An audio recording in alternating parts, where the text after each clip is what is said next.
Hello दोस्तों, कैसे हैं आप सब। तो दोस्तों, हमारी वन लाइनर की एक सीरीज चल रही है जिसमें आपको अध्ययन करवाया जा रहा है उन चीज़ों का, जैसे कि उत्तराखंड का जितना भी कोर्स अभी तक हम लोग कवर कर चुके हैं। तो उसके अंदर जो भी हमने टॉपिक पढ़े, अगर उन टॉपिक में कोई भी पॉइंट आपके छूट गए हैं तो उन छूटे हुए पॉइंटों को इस वन लाइनर सीरीज के माध्यम से आपको कवर करवाया जा रहा है। वर्तमान में देखा जा रहा है कि आपकी 5-6 किताबों से परीक्षाओं में प्रश्न पूछे जा रहे हैं। तो उन किताबों के नाम मैंने आपको पहले ही बताए थे पहली वाली वीडियो में।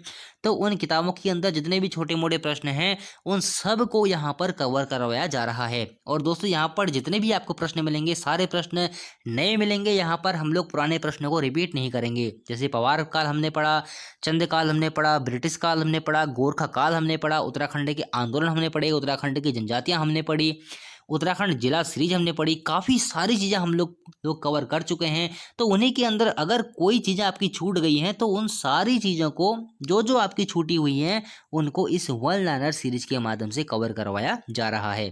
तो चलिए शुरुआत करते हैं। और बहुत महत्वपूर्ण हमारी सीरीज चल रही है उत्तराखंड महत्वपूर्ण प्रश्नोत्तरी।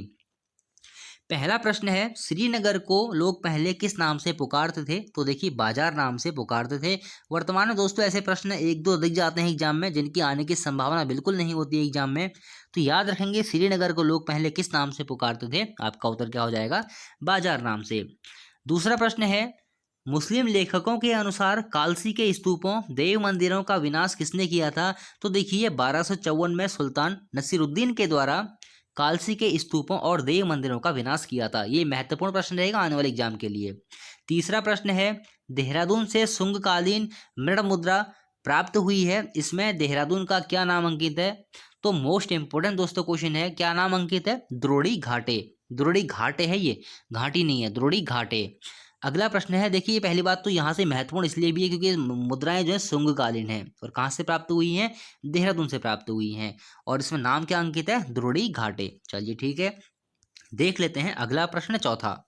उज्जैनी दुर्ग जो काशीपुर में है उसे स्थानीय लोग क्या कहते हैं। तो देखिए, ये क्वेश्चन दोस्तों पहले बना हुआ है कि उज्जैनी दुर्ग कहाँ पर है।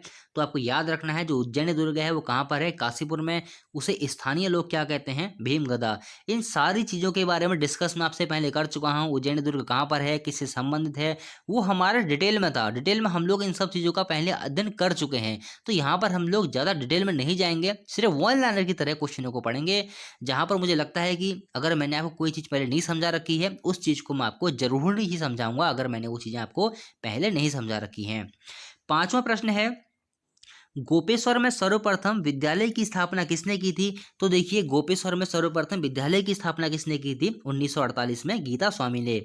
देखिए दोस्तों, मैं आपको हर वीडियो में एक बार बताता हूँ कि जहाँ पर मैं आपके लिए वीडियो शूट करता हूँ, जहाँ पर टाइप करता हूँ, तो वहाँ पर इस सब थोड़ी फॉन्ट प्रॉब्लम है। लिखता मैं सही हूँ लेकिन अपने आप पे कुछ इस तरीके का हो जाता है, तो आप लोग इतना मैनेज कर सकते हैं।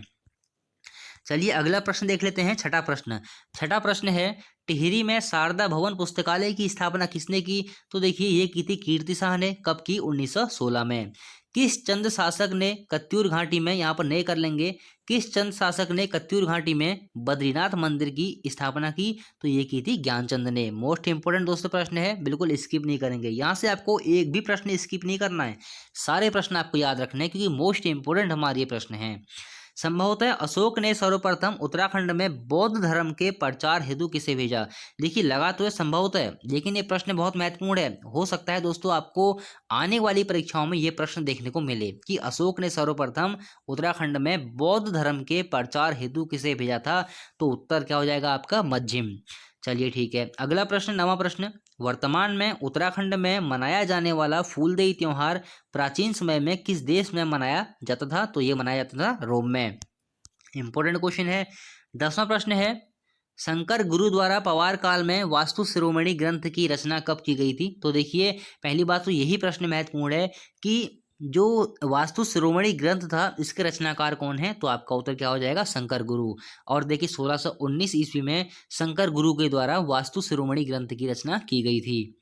11वां प्रश्न है, मोलाराम अपने प्रारंभिक समय में अनुयायी था। तो देखिए, गोरखनाथ समुदाय का यह अनुयायी था अपने प्रारंभिक समय में।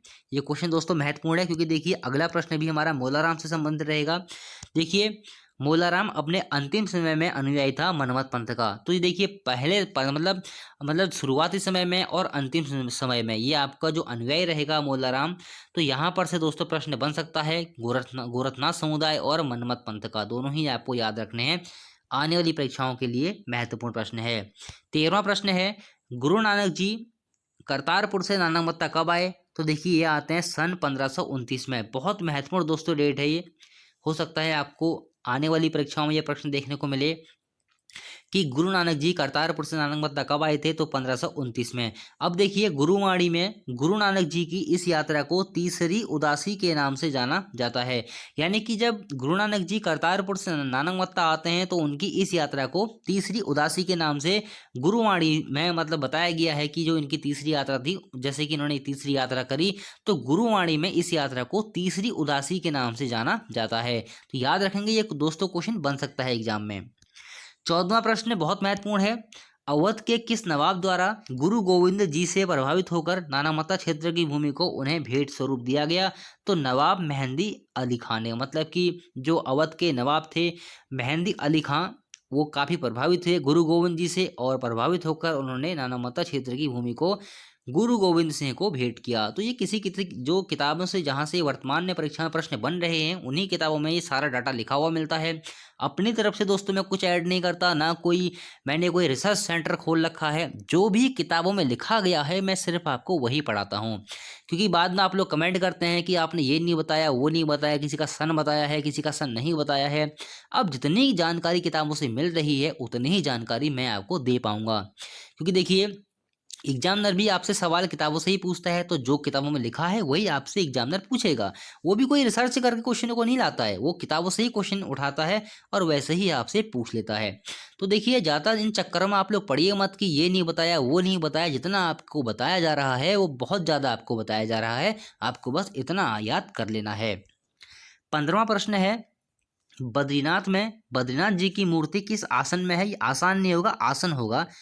आसन कभी कभी मिस्टेक हो जाते लिखने में, कोई दिक्कत नहीं है।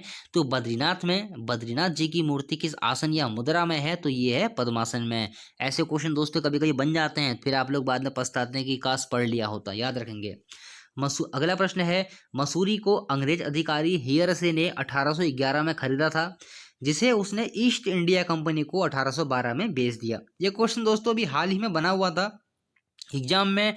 कनिष्ठ सहायक के 31 अक्टूबर को जो आपका पेपर हुआ था कनिष्ठ सहायक का, उसकी फर्स्ट शिफ्ट में यह क्वेश्चन पूछा गया था। अगर किसी भी बच्चे ने इस प्रश्न को नहीं पढ़ा है, थोड़ा सा भी अगर इसमें दिमाग लगाया होता तो आराम से वो इसको कर देता, क्योंकि देखिए 1812 की बात हो रही है।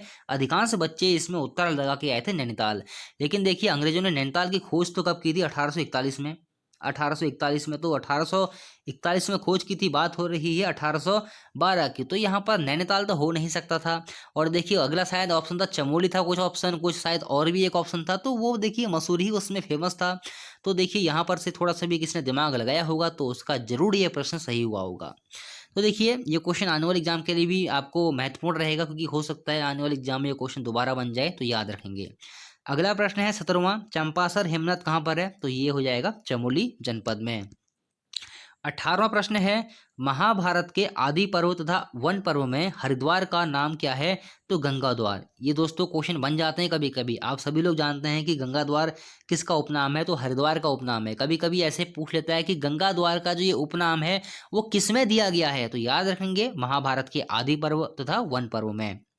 अगला प्रश्न 19वां प्रश्न, बाबा नीम करौली ने कैंची धाम की स्थापना कब की? या फिर जो कैंची धाम में मूर्ति है उसकी स्थापना कब की? तो 1964 में। ऐसा कहा जाता है कि जो बाबा नीम करौली थे वो 1961 में कैंची धाम में आए थे और 1964 में इन्होंने वहां पर स्थापना की थी, जो मूर्ति थी। देखिए वहाँ की जो प्रसिद्ध मूर्ति है बजरंग बली हनुमान जी की है। याद रखेंगे, बजरंग बली हनुमान जी की वहाँ पर प्रसिद्ध मूर्ति की स्थापना उन्होंने की थी। तो अगर क्वेश्चन कभी बन जाए कि जो बाबा नीम करौली का जो मंदिर है वहाँ पर जो सर्वाधिक प्रसिद्ध मूर्ति है किसकी है? तो बजरंग बली हनुमान जी की। तो ये भी आपको याद रखना है। और 1964 भी आपको डेट याद रखनी है, महत्वपूर्ण डेट है। 20वां प्रश्न है, बागेश्वर में बागनाथ का मंदिर किन शासकों ने स्थापित किया? तो ये किया था कत्यूरी शासकों ने। तो दोस्तों ये रहे हमारे महत्वपूर्ण 20 प्रश्न। ऐसे ही हमारी सीरीज चलती रहेगी। फेसबुक पेज से आप लोग हमारे जुड़ जाइए, लिंक नीचे डिस्क्रिप्शन में दिया हुआ है। व्हाट्सअप नंबर ही मैंने आपको नीचे दिया हुआ है। कुछ भी अगर आपको मुझसे पूछना होता है तो आप लोग मुझे मैसेज कर सकते हैं।